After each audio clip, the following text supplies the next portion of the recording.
Salut à tous, alors aujourd'hui on se retrouve pour une nouvelle vidéo. Comme vous le voyez dans le titre, on va parler des erreurs du voyageur au Japon. N'hésitez pas à exploser la barre de like. Let's go! Avec la campagne Yokoso Japan lancée en 2004, le Japon est devenu une destination de plus en plus prisée des touristes du monde entier. De par les aspects de sa culture populaire, il attire également un certain nombre d'amateurs, pas forcément aguerris au voyage en général.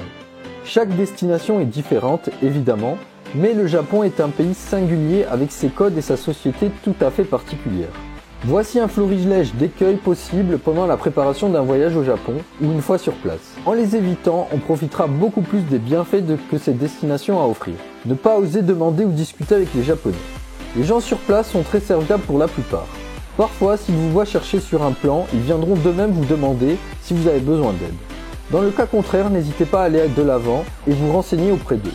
La plupart du temps, ils vous répondront avec plaisir en anglais pour coller à votre tronche. Ceci dit, ce n'est pas une raison pour ne pas apprendre au moins 3 mots de japonais. Ce qui nous mène à notre point suivant. Ne pas apprendre au moins 3 mots de japonais. Ce qui vous vaudra sans doute quelques félicitations de la part des Japonais.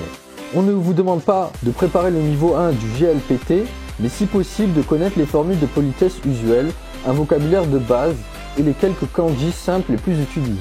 Soit tout au plus quelques heures d'apprentissage facile et intéressantes avec une méthode. Vous pourrez par exemple faire une recherche sur Google sur les 5 conseils pour apprendre le japonais le plus facilement possible. Ne pas goûter ou faire l'effort de manger avec des baguettes. Si vous êtes au Japon pour uniquement tourner entre le McDo et Vie de France ou manger des sushis avec une fourchette, posez-vous quelques questions. Les Japonais sont fans de leur cuisine et pour cause. Elle est d'une variété et d'une délicatesse étonnante. Bonus à la nippone, on mange beaucoup pour peu cher, sans prendre de poids. Que demande le peuple? Rester sur Tokyo intra-Yamanote. Certes, la capitale japonaise est un émerveillement constant, mais il faut bien avoir conscience que le Japon est grand et même très grand, et qu'il y a beaucoup de choses à voir en dehors de Tokyo. Mais aussi virevoltante soit-elle, Tokyo ne reste que sa capitale. La mégalopole ne doit pas être le bel arbre qui cache une superbe forêt. Kyoto, Nara, Himeji, Osaka, Hiroshima, Fukuoka, Sapporo, Nikko, Kamakura, Ise et tant d'autres vous attendent.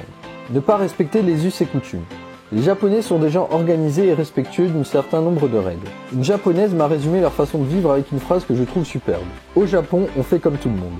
Il convient donc de se renseigner sur les habitudes et les conventions de la vie en société au Japon pour se fondre au maximum dans la masse.